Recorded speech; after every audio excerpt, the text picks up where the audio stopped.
मी सुवर्णा, आपण बघताय न्यूज 18 मराठी, आवाज महाराष्ट्राचा। दुपारच्या बुलेटिनची सुरुवात आपण काही महत्त्वाच्या घडामोडींनी करतोय।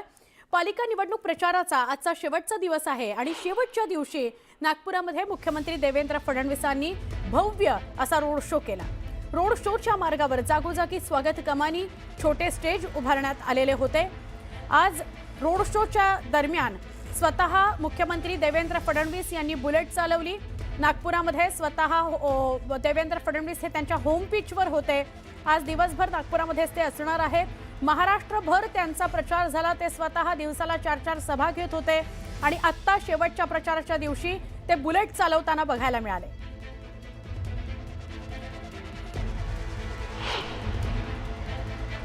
या रोड शो मध्ये ज्या प्रकारचा प्रतिसाद नागरिकांचा लाभला, मला आता कुठली शंका मनामध्ये नाही।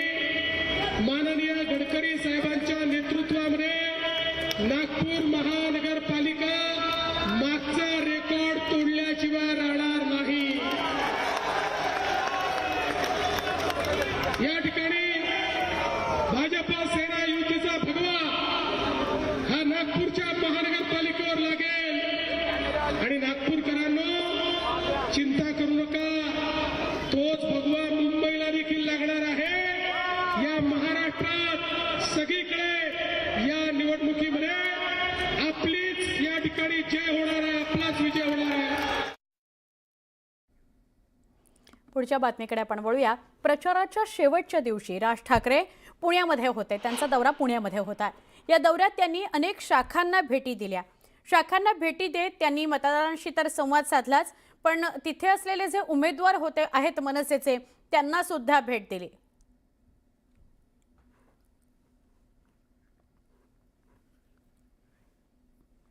निवडणुकांचा प्रचार संपायला आता अवघे काही तासच उरलेले आहेत आणि अशातच या शेवटच्या काही तासांमध्ये मतदारांपर्यंत कसं पोहोचता येईल याचा प्रयत्न सगळेच राजकीय पक्ष आणि नेते करतायत।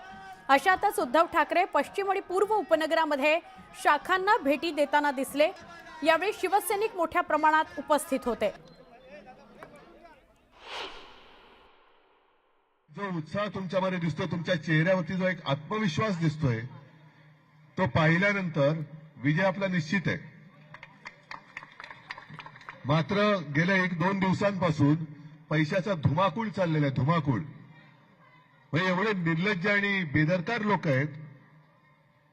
सगळ्यांच्या सोशल मीडियावरती आलं असेल, काल ठाण्यात गेलो होतो, तिथे सुद्धा आपल्या आणि मनसेच्या उमेदवारांना ऑफर केल्या गेल्या होत्या 1-1 कोटी, 3-3 कोटी, 5-5 कोटी। का तर निवडणुकीला लढू नका, मागे घ्या।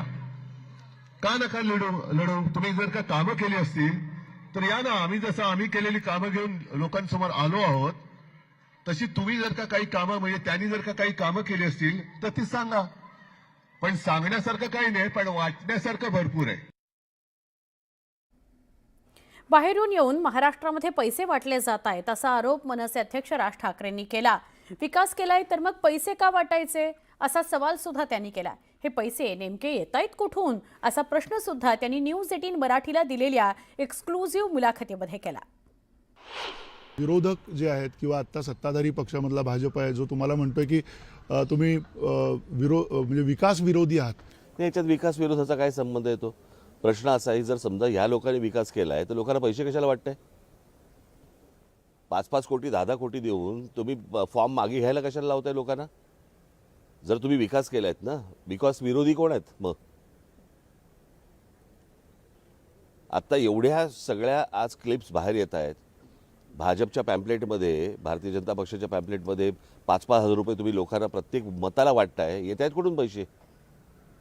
आणि जर तुम्ही विकास केलाय तर मग पैसे का वाटताय? एवढा साधा प्रश्न आहे ना। आणि मी ज्या वेळेला समजा बोलतोय की बाबा काय गौतम अडाणीबद्दल बोलतोय, मी गौतम अडाणी हा माझा विषय नाही आहे। मी कालच म्हटलं, या देशामध्ये उद्योगपती आले पाहिजेत, उद्योगपती वाढले पाहिजेत, या देशामध्ये पैसे आले पाहिजेत, लोकांना नोकऱ्या लागल्या पाहिजेत, लोकांच्या हातामध्ये पैसा खेळता असला पाहिजे। आमच्या भविष्यातल्या येणाऱ्या पुढच्या पिढ्या, मुलं मुली यांचे संसार उभे राहिले पाहिजेत, त्यांची घरं भरली पाहिजेत। उद्योगपती नाकारणारा मूर्ख माणूस मी नाही आहे। परंतु एका उद्योगपतीवरती 10 वर्षामध्ये, फक्त 10 वर्षाच्या काळामध्ये एवढी मेहरबानी का झाली हे मला असं वाटतं देशाला कळलं पाहिजे. त्याच्यामुळे विकासाच्या आड येणारा मी माणूस नाही. सत्तेची पण खुर्ची आणि समोर श्रोते नसतातच, तिथे सुद्धा खुर्च्याच असतात. पण काय खुर्च्यांचा प्रतिसाद होता हो? प्रचंड प्रतिसाद खुर्च्यांचा. आणि त्या खुर्च्यांचा प्रतिसाद पाहून मुख्यमंत्र्यांनी सुद्धा काय त्यांचा फुटला होता. हे सगळे बकवास लोक आहेत. यांना मुंबईशी काही पडलेलं नाहीये. मुंबई खतम करायची. आपण इथे सर्वजण पाहतो, हिंदू आहेत, मुस्लिम आहेत, काही गुजराती पण आहेत, उत्तर भारतीय आहेत. या सर्वांना मी मुख्यमंत्री होतो तेव्हा आणि आपल्याकडे 25 वर्ष महापालिका होती तेव्हाही कुठेही भेदभाव न करता ज्या सोयी सुविधा देता येणं शक्य होतं त्या दिलेल्या आहेत. दिल्यात की नाही दिल्या? मग आता हे जे काय श्रेय घेतात पोस्टल कोणी बनवलं? कोविड मध्ये जे काम आपण केलं, असं एकही शहर भाजपने दाखवू शकत नाही की त्यांच्या राज्यात कोविड सारखं काम महाराष्ट्राने आणि मुंबईने जसं केलं तसं एकही राज्य नाही. जेव्हा आपण इथे लोक वाचत होतो त्याच वेळेला गंगेमध्ये मृतदेह वाहत होते. गुजरातमध्ये सार्वजनिक स्वरूपात चिता पेटल्या होत्या. हे यांचं काम, हे यांचं पाप. पण असं पाप किंवा असं दुर्लक्ष आपण जनतेकडे होऊ दिलं नाही. असू द्या, आता परवा निवडणूक आहे. आज 5 वाजता प्रचार संपतोय. आजची रात्र आणि उद्याची रात्र जागे राहा आणि पैसे वाटायला जर का त्यांच्याकडून कोण आलं, सरळ 2 कानपटात मारा आणि पोलिसांच्या ताब्यात घ्या. आणि सर्व जनतेला सुद्धा सांगतोय, माता भगिनींना सांगतोय की त्यांचा पापाचा पैसा आहे, भ्रष्टाचाराचा पैसा आहे. तो पापाचा पैसा घरात घेऊन आपल्या आणि आपल्या कुटुंबियांचं आयुष्य बर्बाद होऊ देऊ नका. सत्तापेक्षा सत्य महत्वाचं आहे. आणि तुम्हाला निरोगी आरोग्यासाठी शिवसेना, महाराष्ट्र नवनिर्माण सेना आणि आपले राष्ट्रवादी, जिथे मशाल असेल तिथे मशाल, जिथे इंजिन असेल तिथे इंजिन आणि जिथे तुतारी असेल तिथे तुतारी, या निशाण्यांवरती आपलं मत नोंदवून आपलं आयुष्य हे चांगलं करा. एवढ्याच तुम्हाला शुभेच्छा देतो. धन्यवाद. जय हिंद, जय महाराष्ट्र.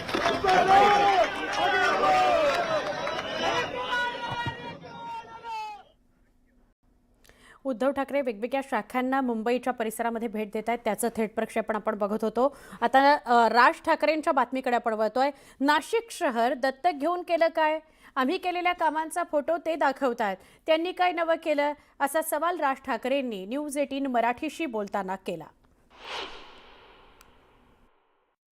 आणि विकास बघायचा असेल तर मला असं वाटतं नाशिकमध्ये जाऊन एकदा फडणवीस आणि या लोकांनी बघावं, ज्याचं जे नंतर ते दत्तक घेऊन काहीतरी करणार होते. काही नाही झालं. नाशिकच्या स्मार्ट सिटी करणार म्हणून त्या स्मार्ट सिटीमध्ये आम्ही केलेली कामं फोटो दाखवत होते.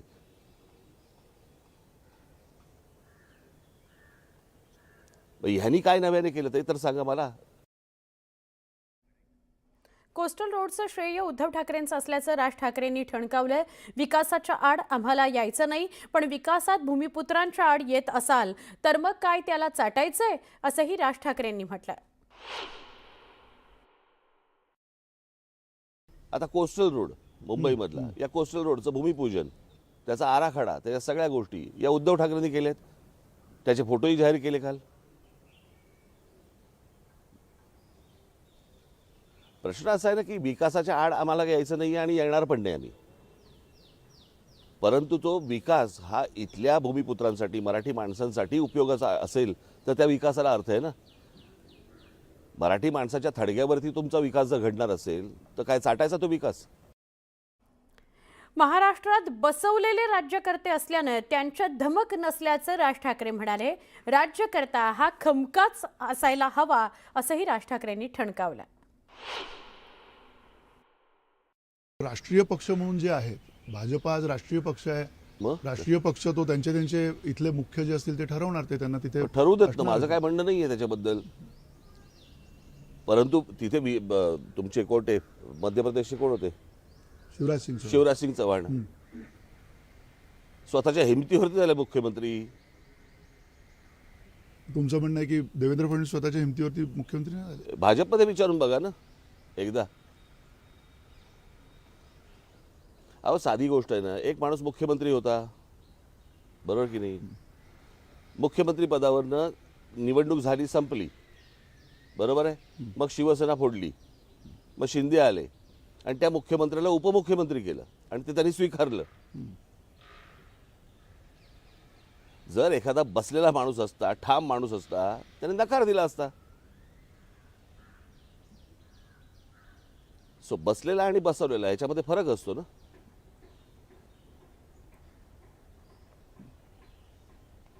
मी तुम्हाला एक खरं सांगू का, जो भारतीय जनता पक्ष जो होता, जो आम्ही पूर्वीपासून पाहत आलो ना, आज तो भारतीय जनता पक्ष नाही उरलाय आणि हे भारतीय जनता पक्षातले लोकही मान्य करतील. माटुंगा धारावीमधून भाजपच्या उमेदवार मंगला विष्णू गायकवाड या प्रचाराच्या शेवटच्या दिवशी प्रचाराकरता रस्त्यावर उतरलेले आहेत. सकाळपासूनच प्रचार रॅली काढतायत. मुस्लिम महिलाही मोठ्या संख्येनं या प्रचार रॅलीमध्ये सहभागी झालेल्या आहेत. निवडणुकीच्या पार्श्वभूमीवर त्यांच्याशी संवाद साधला आमच्या प्रतिनिधी सुस्मिता भदार यांनी. आज प्रचाराच्या अंतिम दिवशी मंगला गायकवाड भाजपच्या उमेदवार आहेत. माटुंगा धारावी या परिसरातून त्यांना उमेदवारी देण्यात आली आहे आणि खास त्यांच्या प्रचारासाठी मुस्लिम भगिनी सुद्धा मैदानामध्ये उतरलेल्या पाहायला मिळत आहेत. बुरखा घालून त्या या प्रचार रॅलीमध्ये सहभागी झाल्यात. काय सांगाल मंगलाताई? कारण आम्ही कुठलाही जाती धर्म पाळत नाही, सगळेजण एक. माणूस म्हणजे माणूस, तो कुठल्याही जाती धर्माचा असो, भेदभाव नाही. त्यामुळे सगळेजण आमच्या प्रचाराला उठलात. अनेक अर्थांनी या मुस्लिम महिला सुद्धा तुमच्या सोबत आहेत. दुसरीकडे जर आपण बघितलं तर प्रचार रॅली सकाळपासून निघालेली आहे. अंतिम टप्प्यामध्ये हा सगळा प्रचार सुरू आहे. काय सांगाल? भारतीय जनता पार्टीने जे भारतामधले मुस्लिम धर्म आहेत त्यांनी एक धरलेला आहे आणि भारतीय जनता पार्टीने आपल्या मुस्लिम बांधवांना कमळ या लाडक्या बहिणीचा अधिकार देऊन लाडक्या बहिणीचा त्यांनाही अधिकार दिलेला आहे. तर त्यांनी असा भेदभाव केलेला नाही. सर्व धर्म समभाव आहेत आमच्या बंधू भगिनी सांगतील की लाडक्या बहिणीचा आज मुस्लिम वर्ग जास्त प्रमाणामध्ये त्याचा लाभ घेतोय आणि येणाऱ्या आमच्या नगरसेविका मंगला विष्णू गायकवाड ह्या 189 मधून येणार म्हणजे येणार आणि लाडक्या बहिणीच नाही तर लखपती दीदी आणि अशा अनेक आमच्या भारतीय जनता पार्टीच्या योजना आम्ही आपल्या मुस्लिम महिलांबरोबर बाकी सर्व धर्माबरोबर आम्ही आमच्या योजना पोहोचवणार. काय वाटतं नगरसेविकांकडनं काय अपेक्षा आहेत? लाडली बहन का ज़्यादा हम लोग को ये है, इसके लिए हम लोग आगे बढ़े. आज सकाळपासून प्रचारामध्ये काय वेगवेगळा प्रचार कशा पद्धतीने करताय? वेगवेगळ्या पद्धतीने म्हणजे जे आहे तेच, म्हणजे सत्य आहे तेच समोर आहे लोकांपुढे. नगरसेवक झाल्यावरती काय वाटतं, काय सगळ्यात मोठं उद्दिष्ट असेल? उद्दिष्ट म्हणजे जनतेची सेवा हीच आमची सेवा. नक्कीच आपण बघतोय की सगळ्या बांधवांना एकत्रित घेऊन उमेदवारांचा प्रचार सुरू आहे आणि अगदी संध्याकाळी 5 वाजेपर्यंत सगळ्या मतदारांपर्यंत पोहोचण्याची महत्त्वाची जबाबदारी सगळ्या उमेदवारांवरती आज असणार आहे. उमेदसह सुस्मिता भदाणे पाटील, न्यूज 18 लोकमत, मुंबई. निवडणुकीत आता काही तत्वच राहिलेली नाही आहेत. भाजपनं राजकारणाची पातळी खाली आणलेली आहे असं म्हणत खासदार प्रणिती शिंदेंनी भाजपवर निशाणा साधला. भाजपनं राष्ट्रवादी काँग्रेसचा उमेदवार पळवला. पळवापळवी, टवाळगिरी, गुंडगर्दी करून सोलापूरची संस्कृती खराब केली जाते असं म्हणत प्रणिती शिंदेंनी निशाणा साधला. भाजप विरोधात लोकांच्या मनात रोष आहे. पैसा, खून, मारामारी याचं राजकारण सुरू आहे.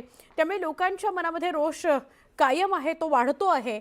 16 तारखेला मतपरिवर्तन होताना दिसेल असं देखील प्रणिती शिंदे यांनी म्हटलंय. तसा विश्वास व्यक्त केलाय. राजकारणाची पातळी ह्या भारतीय जनता पक्षाने एवढी खाली आणली आहे. आजच बघितलं आपण की राष्ट्रवादीचा उमेदवार भाजपने पळवला. म्हणजे पळवापळवी, ही टवाळगिरी, ही गुंडागर्दी कशाला आमच्या सोलापूरची एवढी चांगली जी संस्कृती आहे ती खराब करताय तुम्ही. आणि राजकारणाची पातळी एवढी खाली आणल्यात. काही तत्वाची लढाई राहिली नाहीये, वैचारिक विचारसरणीची ती लढाई राहिली नाहीये. मला असं वाटतं आता लोकांमध्येच आपल्याला एक उमेद आहे आणि लोकच ह्या लोकांना धडा शिकवू शकतील. दुसरं काही पलीकडे राहिलं नाही आहे. खून मारामारीचं राजकारण चाललंय. लोकांच्या मनात कुठेतरी रोष आहे. तो त्याचं नक्कीच मतपरिवर्तन होताना आम्हाला दिसेल 16 तारखेला. पण अर्थात ह्या लोकांच्या EVM असेल, ह्यांचा पैशाचा खेळ असेल, पैसे वाटप असेल, निरनिराळ्या प्रकारे प्रशासनावर दबावाचं तंत्र वापरलं गेलं तर मग एवढा मोठा धक्का लोकशाहीला आणि लोकतंत्रेला ते एनिवेज पोहोचवतात. तर आपण ते काहीही करू शकतात, ते कोणत्याही लेवलला जाऊ शकतात. मला असं वाटतं की आता त्यांना जनसेवा करण्याची त्यांची पात्रताच राहिली नाहीये. त्यांना फक्त पैसा, लक्ष्मी सेवा, पैशाची सेवा करायची आहे. तेवढंच भाजपला जाणतं. डोंबिवलीमध्ये शिवसेना भाजप यांच्या हाणामारी प्रकरणाला नवं वळण लागलंय. दोन्ही गटांवर पोलिसांनी गुन्हा दाखल केलेला आहे. पोलिसांनी काही आरोपींना ताब्यात सुद्धा घेतलंय आणि चौकशी पण सुरू केलेली आहे.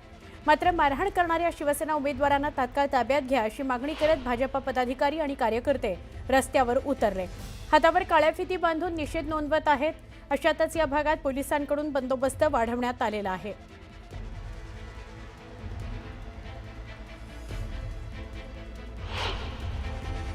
तो प्रकार सुरू केल्यानंतर तिथे वादिवाद नको म्हणून आमचे भाजपचे ओमनाथ नाटेकर साहेब असतील, बाकी पदाधिकारी तिथनं निघून जायला सुरुवात झाली. तर त्यांना वाटलं की हे निघून जातील आणि परत आम्हाला जे करायला आलं ते करायला भेटणार नाही म्हणून शिवीगाळ सुरू केलं. शिवीगाळ सुरू केल्यानंतर आमच्या कार्यकर्त्यांनी एवढं सांगितलं की शिवी वगैरे देऊ नका. तर त्याच्यावरनं त्याने परत त्यांना जवळपास जेवढे हातात मिळतील तेवढ्यांना खाली, म्हणजे ओमनाथ नाटेकरांना तर सिव्हिअर मार लागलेलाच आहे. जवळपास 7-8 जणांना जेवढं मारता येईल तेवढं मारलेलं आहे आणि सर्व हत्यार सहित तिथे होते. तर त्याच्यामुळे हा हत्याचाच खंड होता.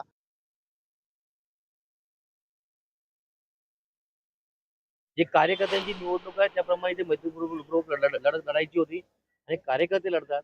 कार्यकर्त्यांनी लढताना त्यांना त्रास झाला, त्यांना असं वाटलं की त्यांच्या पायाखाली वाहू निघून जाते. तुम्ही पाहत असाल आमच्यापैकी माझ्यापैकी एकही कोण, इव्हन जिल्हाधीश म्हणून सुद्धा मी इथे आलो नाही प्रचाराला, पण त्यांना इतका त्रास झाला की त्यांनी त्या गोष्टीचा त्यांनी ते मनावर घेतला आणि आज आमचे बंधू नाटेकर यांची हत्या करण्यापर्यंत त्यांनी पाऊल उचललं.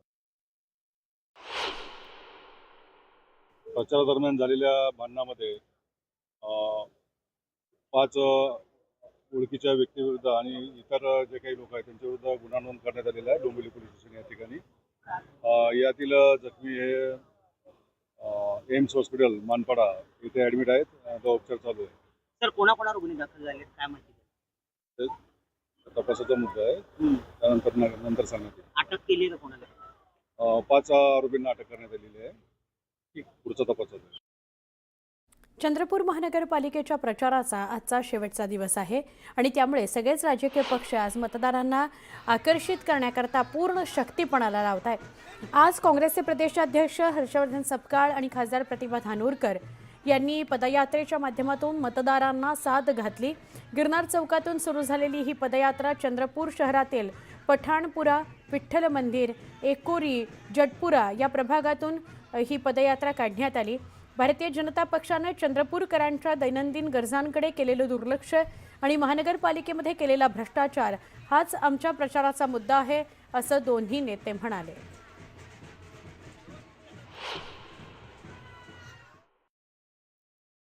निवडणुकीच्या प्रचाराचा आजचा शेवटचा दिवस आहे आणि काँग्रेसचे प्रदेशाध्यक्ष हर्षवर्धन सपकाळ या स्वतः या रॅलीमध्ये सामील झालेले आहे. सर, चंद्रपुरातला तुम्ही सगळी दोष बघत आहात. महाराष्ट्रात कशी परिस्थिती एकंदरीत? महाराष्ट्रात लोकशाही वाचवण्याच्या अनुषंगानं मतदारांना मी साथ घालत आहोत. त्यामुळे ही निवडणूक जी आहे ही विचारांची निवडणूक आहे आणि त्या विचाराला आम्ही पुढे घेऊन जात आहोत आणि आम्हाला अपेक्षा आहे की संविधान वाचवण्याच्या लढाईमध्ये आमच्यासोबत राहू. आपल्यासोबत प्रतिभा धानोरकर खासदार आहेत. काही आज तुम्ही स्वतः प्रचार रॅलीमध्ये पायदळ रॅली करत आहात, कशा विश्वास आहे जिल्ह्याचा? आम्हाला 100% विश्वास आहे महापालिकेवर सत्ता ही काँग्रेसची येणार आहे. 10 वर्षे भाजपच्या हातात आपण सत्ता दिली, अशा पद्धतीचं वाटोळं या महापालिकेचं भाजपवाल्यांनी केलं. स्वतः ज्या पक्षाचे एपी फॉर्म ते शहराध्यक्षाने विकून टाकले. अनेक मनसे अध्यक्ष राज ठाकरे यांचं नाशिकमधील एकमेव माजी नगरसेवक सलीम शेख प्रभाग क्रमांक 11 मधून पुन्हा एकदा निवडणुकीच्या मैदानात ते उतरलेले आहेत. एकेकाळी ज्या नाशिकमध्ये मनसेचे 40 नगरसेवक होते त्या मनसेत सगळेच माजी नगरसेवक पक्ष सोडून गेलेले आहेत. मात्र एकमेव सलीम शेख आजही पक्षासोबत आहेत आणि ते एकटे नाशिकमधील राज ठाकरे यांची खिंड लढवत आहेत. 98% हिंदू बहुल प्रभागामधून ते जनसेवेच्या जोरावर निवडून येतात. यंदाही आपल्याला लोक जात धर्माच्या पलीकडे जाऊन जनसेवेच्या जोरावरच निवडून देतील असा आशावाद त्यांनी व्यक्त केला. त्यांच्याशी संवाद साधला आमचे प्रतिनिधी लक्ष्मण घाटोळ यांनी. मामा, आज सगळीकडे प्रचाराची रणधुमाळी आहे. कुठे जाहीर सभा होत आहे, कुठे रॅली काढली जाते, मात्र आपण निवांत बसलेला आहात. आपल्याला विश्वास आहे का की आपण निवडून येणार आहात म्हणून इतका निवांतपणा? खरं तर जी समाजकर्ते असतील ती नेहमी जनतेसोबत असते, ती निवांतच राहणार आहे.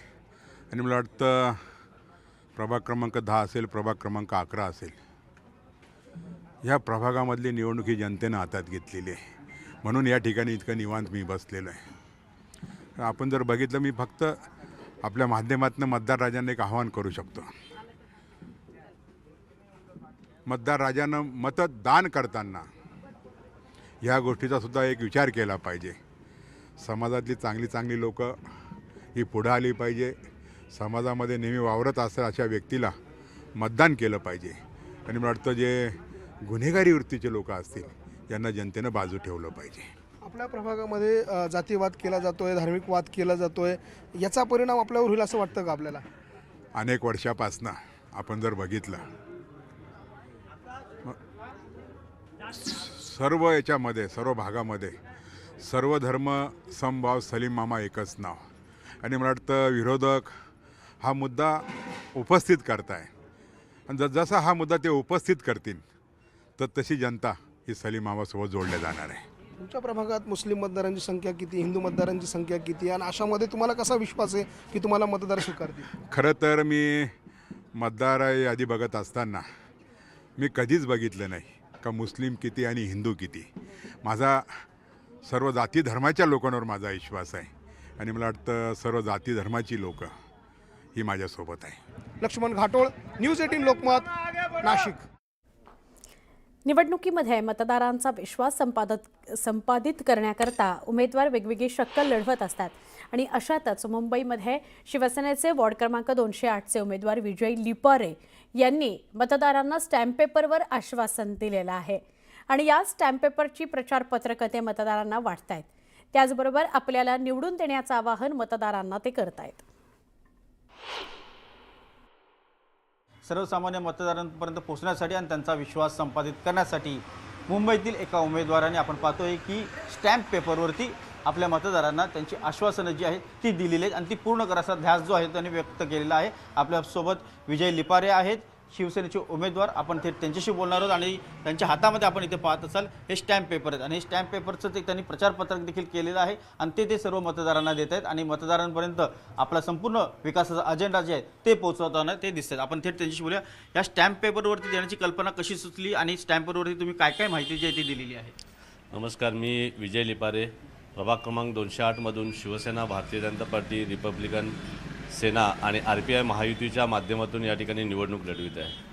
मी एकनाथजी शिंदे साहेबांनी जसा माझ्या एका कार्यकर्त्यावर विश्वास ठेवलेला आहे त्या विश्वासाला खरा उतरण्यासाठी आज मी या प्रभागात काम करते. गेली अनेक वर्ष मी काम करतो आहे, परंतु गेल्या 15 वर्षापासून या ठिकाणी ज्या पद्धतीने या प्रभागाचा जो विकास व्हायला पाहिजे होता तो अजिबात काही झालेला नाही आहे.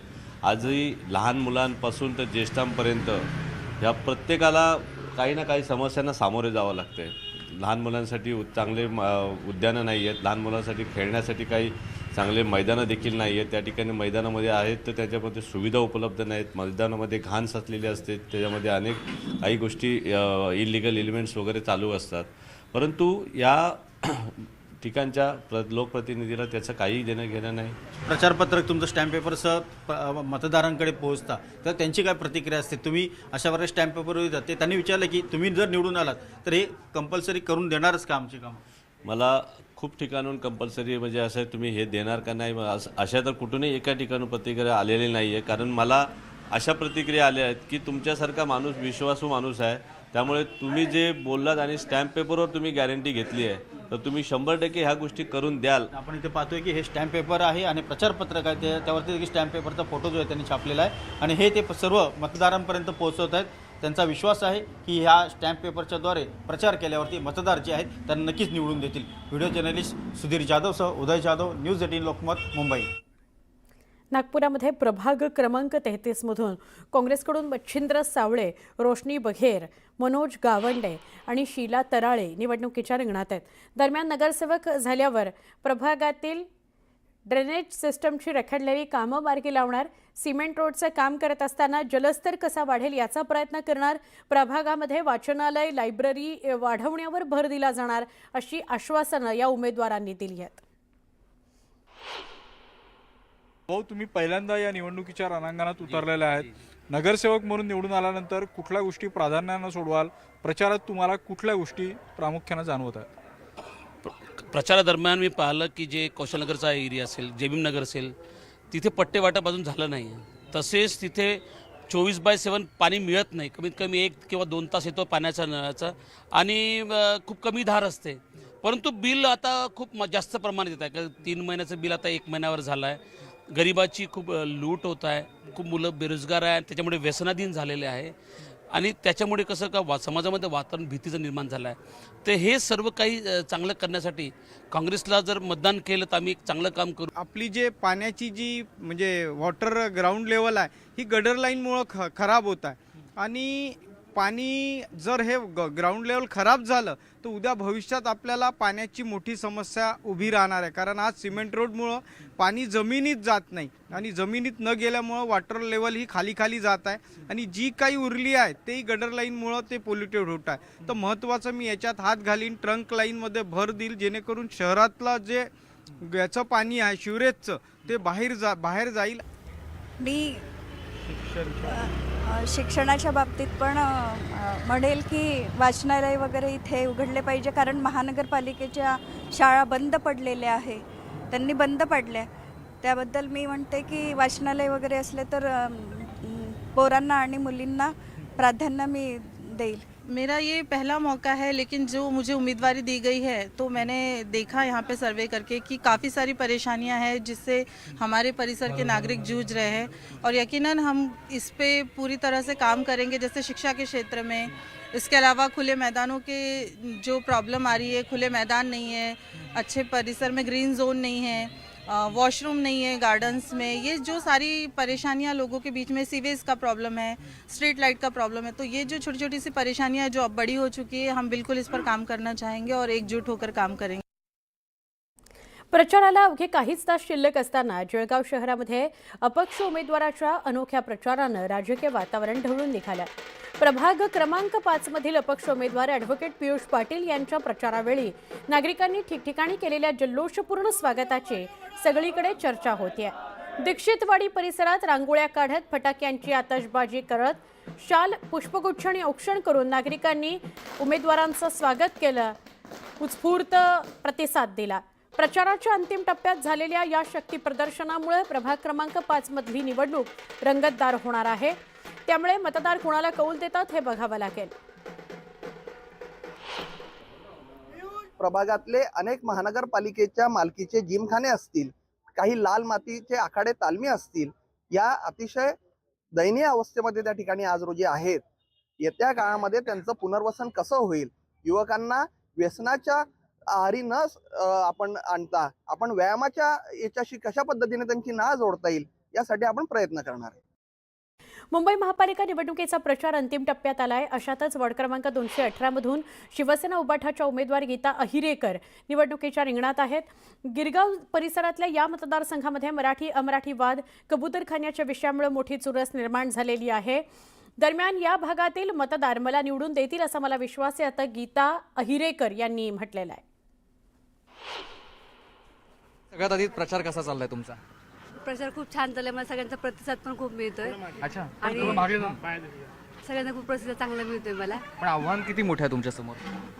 खूप मोठं आव्हान आहे माझ्यासमोर, कारण की समाजाच्या कल्याणासाठी आणि विकासासाठी आम्ही खूप प्रयत्न करणार आहे. अच्छा.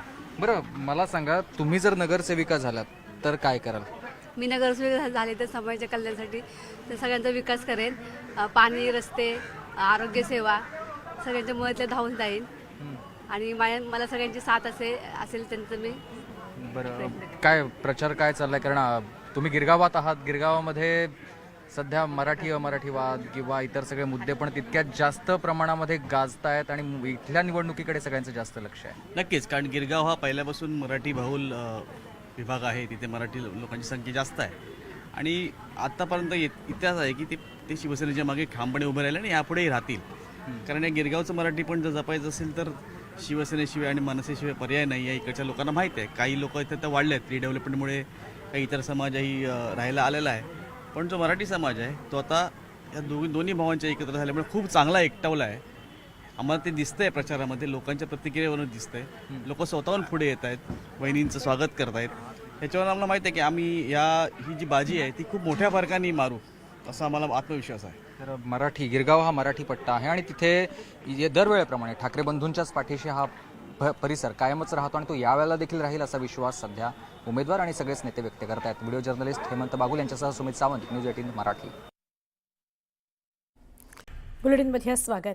नागपूरच्या प्रभाग क्रमांक 35 मधून भाजपकडून संदीप गेवई, रमेश भंडारी, विशाखा मोहोड यांना उमेदवारी देण्यात आली आहे. मुख्यमंत्री देवेंद्र फडणवीस यांचा हा मतदारसंघ आहे.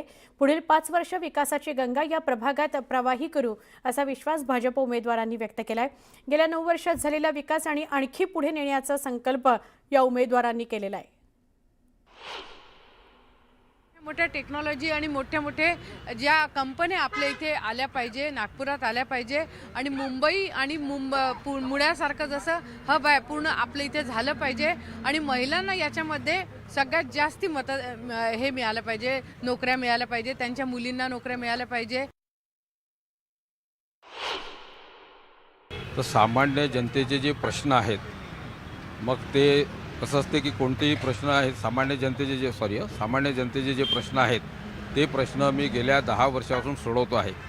मग त्यांच्या घरगुती समस्या असतील किंवा प्रभागातील समस्या असतील, जसं सिमेंट रोड आहे, टार रोड आहे किंवा गडाचे कामं आहेत किंवा सिवरेज प्लॅन्टची कामं आहेत, या सगळ्या पद्धतीचे कामं आपण केलेले आहे आणि लोकसहभागातून, लोकांच्या सहकार्याने, लोकांनी सांगितलेल्या समस्या, लोकांमार्फत असलेल्या समस्या सोडवण्याचा आपण पूर्ण प्रयत्न करतो आहे आणि गेल्या 10 वर्षापासून प्रभागामध्ये मी सतत संपर्कात आहे. त्यामुळे लोकांच्या ज्या समस्या होत्या त्या मी सोडवण्याचा पूर्ण प्रयत्न केलेला आहे